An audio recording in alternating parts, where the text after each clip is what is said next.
Tamil Nadu assembly ఎన్నికలు సమీపిస్తున్న తరుణంలో దళపతి విజయ్ నేతృత్వంలోని తమిళగ వెట్రి కళగం అడుగులు ఇప్పుడు రాజకీయ వర్గాల్లో ఆసక్తికర చర్చకు దారితీస్తున్నాయి. ఆంధ్రప్రదేశ్లో 2024 ఎన్నికల్లో పవన్ కళ్యాణ్ అనుసరించిన జనసేన వ్యూహాన్ని విజయ్ ఇప్పుడు తమిళనాట అమలు చేయబోతున్నారనే సంకేతాలు బలంగా కనిపిస్తున్నాయి.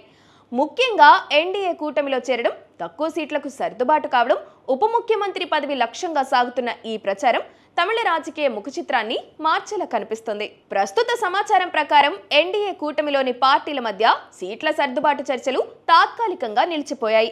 దీనికి ప్రధాన కారణం విజయ్ పార్టీని కూటమిలోకి తీసుకొచ్చేందుకు జరుగుతున్న తెర వెనక ప్రయత్నాలే అని తెలుస్తోంది. డీఎంకే వ్యతిరేక ఓటు చీలకుండా ఉండాలంటే బలమైన శక్తులన్నీ ఏకం కావాలని బీజేపీ భావిస్తుంది. ఈ క్రమంలోనే విజయ్ కూడా పట్టువిడుపులకు సిద్ధంగా ఉన్నట్లు సమాచారం. పవన్ కళ్యాణ్ ఏ విధంగానైతే తన సొంత బలం కంటే కూటమి గెలిపే ప్రధానమని భావించి తక్కువ సీట్లకు మొగ్గు చూపారో, విజయ్ కూడా అదే బాటలో నడిచే అవకాశం ఉందని ప్రచారం ఊపందుకుంది. తమిళ మీడియాలో వినిపిస్తున్న కథనాల ప్రకారం విజయ్ పార్టీకి సుమారు 50 నుంచి 60 సీట్లు కేటాయించి అధికారంలోకి వస్తే ఉప ముఖ్యమంత్రి పదవి ఇచ్చేలా ఒప్పందం కుదిరే అవకాశం ఉంది. సొంతంగా ముఖ్యమంత్రి కావాలనే ఆశయం ఉన్నప్పటికీ క్షేత్రస్థాయిలో పార్టీ యంత్రాంగం ఇంకా పూర్తి స్థాయిలో విస్తరించని తరుణంలో పవన్ కళ్యాణ్ ఫార్ములానే మేలని విజయ్ భావిస్తున్నట్లు రాజకీయ విశ్లేషకులు అభిప్రాయపడుతున్నారు.